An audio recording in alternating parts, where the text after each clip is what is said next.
சற்று முன் தாவேக்காவில் பெரும் பரபரப்பு.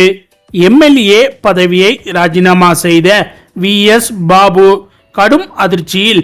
விஜய் அதாவது தற்போது தாவேக்காவில் பதவி வேண்டும் என உட்கட்சி பூசல் வெடித்து வருகிறது. கட்சிக்காக உழைத்தவர்களுக்கு எந்த ஒரு மரியாதையும் பதவியும் இல்லை என்று பலரும் புலம்பி வருகின்றனர். மேலும் கொளத்தூர் தொகுதியில் போட்டியிட்டு திமுக தலைவர் மு.க. ஸ்டாலின் அவர்களுக்கு எதிராக வெற்றி பெற்ற விஎஸ் பாபு தன்னுடைய பதவியை ராஜினாமா செய்ய இருப்பதாக தகவல்கள் வெளிவந்துள்ளது. மேலும் அதிமுகவில் இருந்து விலகி தமிழக வெற்றி கழகத்தில் தங்களை இணைத்து கொண்ட அதிமுக முன்னாள் அமைச்சர்கள் மற்றும் முக்கிய புள்ளிகளுக்கு 3 மாதங்களை கடந்தும் துளியளவும் பொறுப்புகள் வழங்கப்படாதது பெரும் புயலை கிளப்பியுள்ளது. தாவேக்கா மேலிடத்தின் இந்த மெத்தன போக்கை கண்டித்து பாதிக்கப்பட்ட தலைவர்கள் நேரடியாக முதலமைச்சர் விஜயை சந்தித்து தங்களுடைய அதிருப்தியை பதிவு செய்ய திட்டமிட்டு இருக்கின்றனர். சமீபத்தில் நடைபெற்ற சட்டமன்ற தேர்தல் தோல்விக்கு பிறகு அதிமுகவில் ஏற்பட்ட உட்கட்சி பூசல் மற்றும் கருத்து வேறுபாடுகளை பயன்படுத்தி முன்னாள் அமைச்சர்கள், மாவட்ட செயலாளர்கள் மற்றும் மாநில நிர்வாகிகள் பலரை தாவேக்கா தன் பக்கம் ஈர்த்தது. கட்சியில் இணையும் போதே தங்களுக்கு உரிய முக்கிய பொறுப்புகள் வழங்கப்படும் என்று தாவேக்கா மேலிடம் அளித்த வாக்குறுதிகளை நம்பி பலரும் தாவேக்காவில் இணைந்தனர் என்பது குறிப்பிடத்தக்கது. ஆனால் கட்சியில் இணைந்து 3 மாதங்கள் நெருங்கும் நிலையிலும் பெரும்பாலானோருக்கு பொறுப்புகள் எதுவும் வழங்கப்படவில்லை. சமீபத்தில் இணைந்த சி. விஜயபாஸ்கர், எம்.ஆர். விஜயபாஸ்கர் போன்ற ஒரு சிலருக்கு மட்டும் அவசர கதியில் பதவிகள் வழங்கப்பட்ட நிலையில் அவர்களுடன் இணைந்த மற்ற மூத்த தலைவர்களும் முன்னாள் அமைச்சர்களும் ஓரங்கட்டப்பட்டுள்ளதாக கூறப்படுகிறது. தங்களுக்கு என்ன பதவி வழங்கப் போகிறீர்கள் என்பது குறித்து கட்சியின் பொதுச் செயலாளர் புசி ஆனந்தை தொலைபேசி வாயிலாக தொடர்பு கொண்டும் நேரில் சந்தித்த போதும் கூட முறையான விளக்கம் எதுவும் அளிக்கப்படவில்லை என்று கூறப்படுகிறது. பொறுமையாக இருங்கள், காலம் வரும்போது பதவி தரப்படும் என்ற ஒரே பதிலை திரும்ப திரும்ப கூறி வருவதால் அதிமுகவில் முக்கிய பொறுப்புகளில் கம்பீரமாக வலம் வந்த தலைவர்கள் தற்போது தீவிர அதிருப்தியில் உள்ளனர் என்று கூறப்படுகிறது. மேலும் அதிமுகவின் அண்ணா தொழிற்சங்கத்தில் இருந்து விலகி தாவேக்காவில் புதிதாக தொழிற்சங்கம் தொடங்கப்பட்டால் அதில் முக்கிய பொறுப்புகளை பிடித்துவிடலாம் என்ற கணக்கில் இணைந்த தொழிற்சங்க நிர்வாகிகளுக்கும் ஏமாற்றமே மிஞ்சியுள்ளது. அக்கட்சியில் இதுவரை எந்த ஒரு தொழிற்சங்க அமைப்பும் தொடங்கப்படவில்லை என்பதும் குறிப்பிடத்தக்கது. தாவேக்காவில் தங்களுக்கு உரிய மரியாதை கிடைக்குமா அல்லது ஏமாற்றப்பட்டு விடுவோமோ என்ற கடும் சந்தேகத்தில் இருக்கும் நிர்வாகிகள் இனிமேலும் பொதுச் செயலாளரை நம்பி பயனில்லை என்ற முடிவுக்கு வந்துவிட்டனர். எனவே நேரடியாக கட்சியின் தலைவரும் முதலமைச்சருமான விஜய் அவர்களை சந்தித்து பேசி இதற்கு தீர்வு காண வேண்டும் என அவர்கள் போர்க்கொடி தூக்கி தயாராக வருகின்றனர். அதிமுகவிலிருந்து விலகி தமிழக வெற்றி கழகத்தில் இணைந்த மூத்த தலைவர்களில் முன்னாள் அமைச்சர்களான எம்.சி. சம்பத், கடம்பூர் ராஜு, உடுமலை ராதாகிருஷ்ணன், சிவபதி, எஸ்.எம். ஆனந்தன், பச்சையம்மாள் ஆகியோருக்கு கட்சியில் இதுவரை எந்தவித பொறுப்பும் வழங்கப்படவில்லை.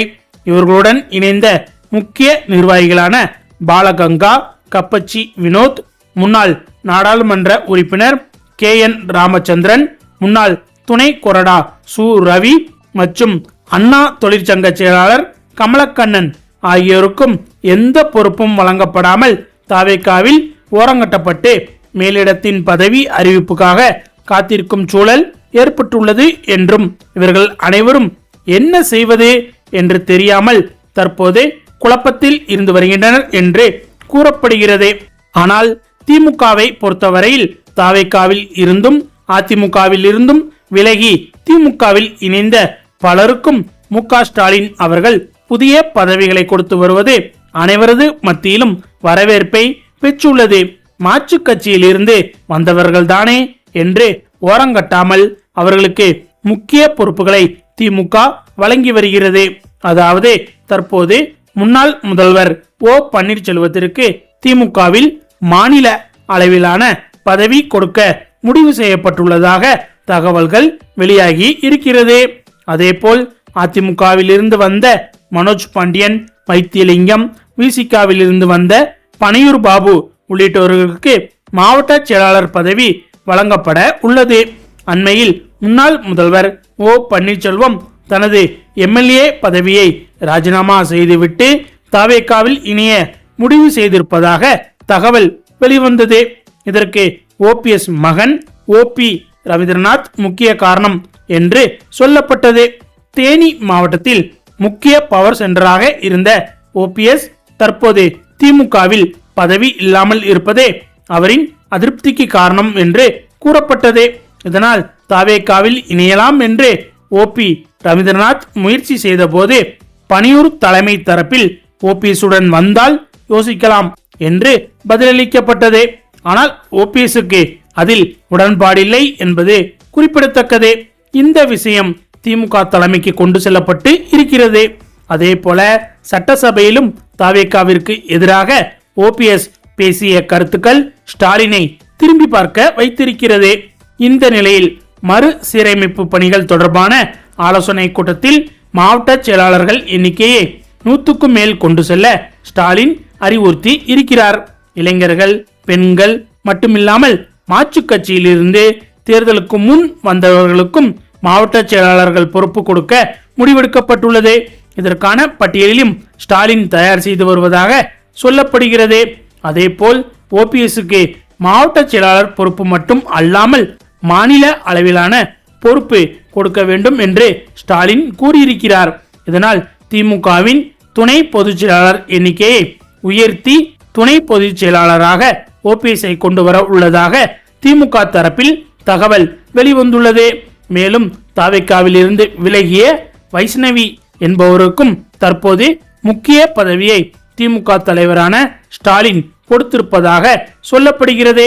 ஒருபுறம் மற்ற கட்சிகளில் இருந்து விலகி ஆட்சியில் இருக்கும் தவேகாவில் இணைந்தால் ஏதாவது பதவி கிடைக்கும் என்று நம்பி வந்த பலருக்கும் ஏமாற்றம் அளித்திருக்கிறது தவேகா தரப்பு. இந்த நிலையில் மாற்று கட்சியில் இருந்து வந்தவர்களுக்கு தான் இந்த நிலைமை என்றால் அதே கட்சியில் இருப்பவருக்கும் இதே நிலைமைதான். ஒரு முதல்வராக இருந்தவருக்கு எதிராக வெற்றி பெற்றதால் தன்னை அமைச்சராக்க வேண்டும் என்று அவர் பலரிடமும் கூறியிருக்கிறார். பொதுச் செயலாளரான புசி ஆனந்த் உள்ளிட்ட அனைவரிடமும் இந்த கோரிக்கையை வைத்திருக்கிறார். அவர்கள் அனைவருமே அதை ஏற்க மறுத்துவிட்டனர். மேலும் காங்கிரஸ் மற்றும் இன்னும் முக்கியமான ஒரு சிலருக்கு மட்டும்தான் அங்கு பதவிகள் வழங்கப்படுவதால் விஎஸ் பாபு அதிருப்தியில் இருந்து வந்தார். பல இடத்திலும் வெளிப்படையாகவே தன்னுடைய அதிருப்தியை வெளிப்படுத்தி இருக்கிறார் விஎஸ் பாபு. அதே சமயம் திமுகவில் புதிதாக வந்தவர்களுக்கெல்லாம் பதவி கொடுப்பதை பார்த்து தற்போது விஎஸ் பாபு தன்னுடைய எம்எல்ஏ பதவியை ராஜினாமா செய்ய முடிவெடுத்திருப்பதாக சொல்லப்படுகிறது. விஎஸ் பாபு ராஜினாமா செய்தால் அங்கு இடைத்தேர்தல் நடத்தப்படும் சூழல் ஏற்பட்டுள்ளது. அப்படியாக இடைத்தேர்தல் நடத்தப்பட்டால் கண்டிப்பாக திமுக தலைவர் ஸ்டாலின் தான் வெற்றி பெறுவார் என்று தற்போது அரசியல் வட்டாரங்களிலிருந்து தகவல் வெளிவந்துள்ளது. மேலும் இது தொடர்பாக விஎஸ் பாபு தன்னுடைய ஆதரவாளர்களிடம் கண்ணீர் சிந்தாத குறையாக புலம்பியதாக சொல்லப்படுகிறது. ஓகே ஃப்ரெண்ட்ஸ், இதை பற்றிய உங்களுடைய கருத்துக்களையும் மறக்காமல் கமெண்ட்ல சொல்லுங்க. மேலும் இந்த வீடியோ பிடிச்சிருந்தா லைக் பண்ணுங்க, ஷேர் பண்ணுங்க, நம்ம சேனலை மறக்காம சப்ஸ்கிரைப் பண்ணுங்க. தேங்க்ஸ் ஃபார் வாட்சிங்.